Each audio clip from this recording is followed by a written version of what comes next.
نحمدہ ونصلی ونسلم علی رسولہ الکریم اما بعد اعوذ باللہ من الشیطان الرجیم بسم اللہ الرحمن الرحیم وذروا ظاہر الاسم وباطنہ صدق اللہ العظیم اللہم صلی علی سیدنا و مولانا محمد معدن الجود والکرم وآلہ وصحبہ وبارک وسلم۔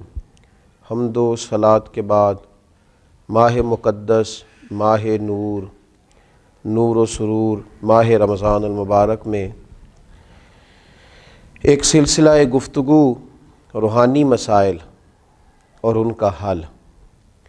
ہمارے ہاں سادہ لو طبقہ یہ سمجھتا ہے کہ روحانی مسائل کا تعلق شاید کالے جادو سے، تعویذ گنڈے سے، بد نظری سے اور کسی شخص کے کسی کے خلاف کوئی عمل کرا دینے سے ہوتا ہے، اور شاید روحانی مسائل کا تعلق جنات، آسیب اور انہی چیزوں کے ساتھ صرف وابستہ ہے۔ حالانکہ ہمارے جو روحانی مسائل ہیں انہوں نے تو ہمارے سارے ظاہری مسائل کو بھی بگاڑ دیا ہے۔ ہمارے دل کے بگاڑ نے ہمارے وجود کے بگاڑ پر اور ہمارے اعمال کے بگاڑ پر بہت بڑا کردار ادا کیا ہے۔ یہ روحانی مسائل کیا ہیں؟ یہ روحانی مسائل دراصل باطنی مسائل ہیں۔ قرآن مجید فرقان حمید ارشاد فرماتا ہے کہ وَذَرُوا ظَاهِرَ الْإِثْمِ وَبَاطِنَهُ، ظاہری گناہ بھی چھوڑ دو اور باطنی گناہ بھی چھوڑ دو۔ صاحب تفسیر ساوی اس کی تفسیر کرتے ہوئے فرماتے ہیں کہ ظاہری گناہ تو انسان کے یہ ہے نا، جیسے معاذ اللہ کسی نے قتل کر دیا، ڈاکہ ڈال دیا، بددیانتی کر لی، خیانت کر لی۔ اور باطنی گناہ یہ ہے کہ اس نے حسد کیا، تکبر کیا، بغض رکھا، بدگمانی کی، برا سوچا، اپنے دل کے اندر اس نے کینہ پروری کی۔ یہ سب وہ باطنی گناہ ہیں جو انسان کے دل کو بگاڑ دیتے ہیں، اس کے باطن کو میلا کچیلا گدلا کر دیتے ہیں۔ انتہائی خوبصورت، نفیس، پڑھے لکھے، صاف ستھرے، سمجھدار، اچھے گھرانے کے لوگوں کو یہ باطنی گناہ اس طرح کا بنا دیتے ہیں کہ وہ ایک خود غرض انسان بن جاتا ہے۔ اس کا رویہ انسانوں کے حق میں انتہائی بد اخلاقی کا ہو جاتا ہے۔ یہ جو باطنی گناہ ہیں، یہ جو باطن کے میل کچیل ہیں، حضرت سیدنا امام غزالی رحمۃ اللہ علیہ فرمایا کرتے تھے ظاہری اعمال کا باطنی اوصاف کے ساتھ خاص تعلق ہے۔ فرماتے ہیں اگر باطن خراب ہو جائے تو ظاہری اعمال بھی خراب ہو جاتے ہیں، اور اگر باطن اجلا ہو، خوبصورت ہو، صاف ستھرا ہو، عاجزی والا ہو، انکساری والا ہو، خیر خواہی والا ہو، اللہ کے بندوں کی محبت والا ہو، اچھی سوچ والا ہو، اس کے اندر یہ ساری خوبصورتیاں موجود ہوں تو پھر انسان کا باطن بھی سنور جاتا ہے۔ ہمارے دلوں کے اندر بعض ایسی چیزیں ہوتی ہیں جو ہمارے لیے انتہائی خطرناک ہوتی ہیں۔ حسد کا سادہ معنی جو ہمارے ہاں کیا جاتا ہے وہ جلنا ہے۔ تو مجھے بتائیے جو آدمی جل رہا ہوگا وہ سکون کیسے پائے گا؟ بغض کا معنی دل پر کسی کے لیے بوجھ رکھنا بھی کیا جاتا ہے۔ تو جب اپنے دل میں کسی کے لیے بوجھ رکھا جائے گا، تکلیف محسوس کی جائے گی، تو کیا انسان قرار پائے گا؟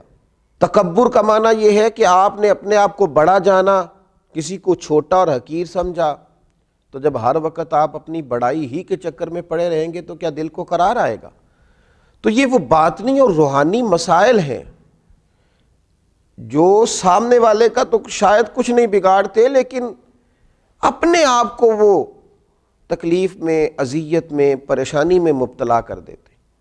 تو ان روحانی مسائل کی معرفت رکھنا، ان کا خیال رکھنا، نبی اکرم نور مجسم صلی اللہ تعالیٰ علیہ وسلم نے فرمایا تمہارے وجود میں گوشت کا ایک لوتھڑا ہے، اگر وہ ٹھیک ہو گیا تو سارا جسم ٹھیک ہو گیا، اگر وہ بگڑ گیا تو ہر چیز ہی بگاڑ دے گا، بگڑ گئی ساری چیزیں۔ یا رسول اللہ صلی اللہ تعالیٰ علیہ وسلم وہ کون سا لوتھڑا ہے؟ تو فرمایا وہ تمہارا دل ہے۔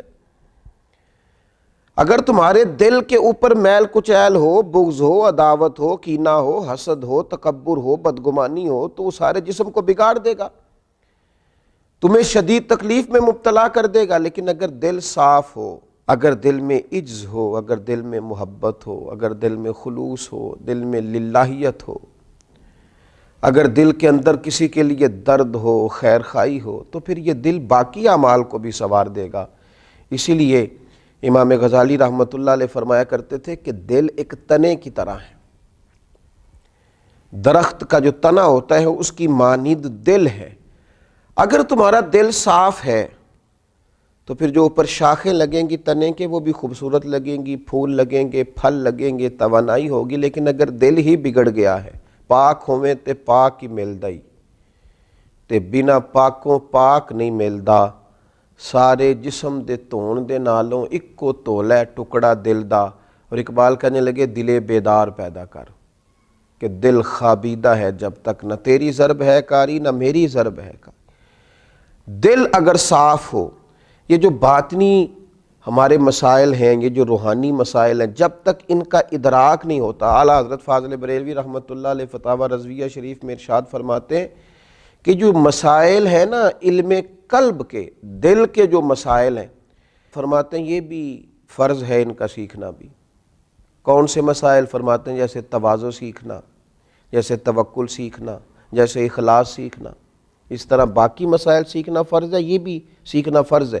اور فرماتے ہیں جس طرح بہت سے حرام چیزوں کی معلومات ہونی چاہیے کہ یہ ٹھیک نہیں، یہ منع ہے، یہ درست نہیں ہے، اس سے اللہ رسول ناراض ہو جائیں گے، اسی طرح جو محرمات باطنیہ ہیں، یعنی تکبر ہے، ریا ہے، عجب ہے، حسد ہے، ان کی معلومات ہونا بھی ہر مسلمان کے لیے فرض ہے۔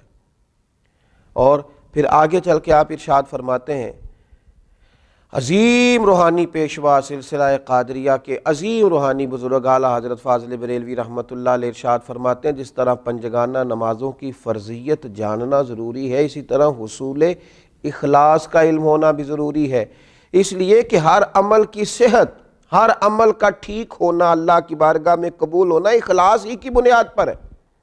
اگر اخلاص کی معلومات ہی نہ ہوں گی تو یہ وہ روحانی مسئلہ ہے، یہ وہ روحانی مسئلہ ہے جو تمام اعمال کو ضائع کر دے گا، اکارت ہو جائے گی کی ہوئی ہر ایک نیکی۔ پھر آپ ارشاد فرماتے ہیں جس طرح حلال و حرام کا علم ہونا ضروری ہے، اسی طرح ریاکاری کا پتہ ہونا بھی ضروری ہے۔ فرماتے ہیں بڑے بڑے عابد ہیں، بڑی بڑی بہترین عبادت ہے، پر اپنے دکھاوے کی وجہ سے، ریاکاری کی وجہ سے اس عبادت کو ضائع کر لیتے ہیں۔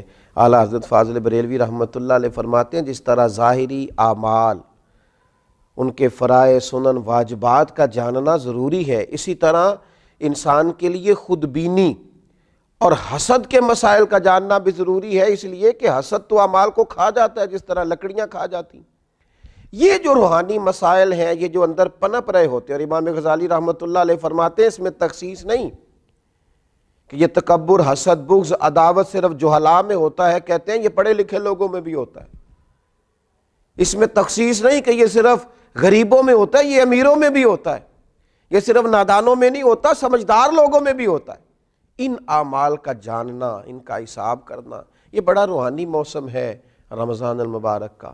اس مقدس موسم کے اندر جہاں ہم اپنے ظاہری اعمال پر توجہ دیں گے، جس طرح ہم اپنے نماز کو ٹھیک کریں گے، وضو کو ٹھیک کریں گے، جس طرح زکوٰۃ ادا کی جائے گی، اسی طرح روزہ ایک باطنی عمل ہے جو اللہ اور بندے کے درمیان راز ہے۔ تو روزے کے باطنی عمل کے ساتھ ساتھ ہم اپنے باقی اعمال پر بھی توجہ کریں کہ ہمارا دل کہیں حسد کا شکار تو نہیں، بغض کا شکار تو نہیں، عداوت کا شکار تو نہیں، بدگمانی کا شکار تو نہیں، عجب کا شکار تو نہیں۔ اگر دل کے اندر یہ ساری بیماریاں ہوں گی تو یاد رکھیے گا سارے اعمال کے باوجود، ساری نیکیوں کے باوجود انسان نہ قرار پا سکے گا، نہ وہ نیکیاں اللہ کے حضور قبول ہوں گی، نہ اسے کوئی فائدہ ہوگا۔ اپنے ان روحانی مسائل کے حل کے لیے سب سے پہلے کوشش کی جائے، اپنے باطن سے ان قدورتوں کو، ان بیماریوں کو، ان چیزوں کو سب سے پہلے نکالا جائے۔ اگر دل صاف ہو جائے، دل پاک ہو جائے، دل طہارت والا ہو جائے، دل عاجزی والا ہو جائے، دل درگزر والا ہو جائے، دل خلوص والا ہو جائے، للہیت والا ہو جائے، دل اللہ کی محبت والا ہو جائے، رسول اللہ کی غلامی والا ہو جائے، تو پھر دل دریا سمندروں ڈونگے کون دلاں دیاں جانے، 14 طبق ساڈے دلے دے اندر، اسی تمبو وانگوں تانے، اور پھر تو کیفیت یہ ہو جاتی ہے کہ ہم نے دل میں سجا رکھی ہے تصویر یار. جب یہ ساری بیماریاں نکل گئیں اب ہم نے دل میں سجا رکھی ہے تصویر یار. بس ذرا گردن جھکائی دیکھ لی. اللہ تعالی ہمیں ان روحانی مسائل سے نجات عطا کرے اور ان بیماریوں سے شفا عطا کرے. آخر دعوانا الحمدللہ رب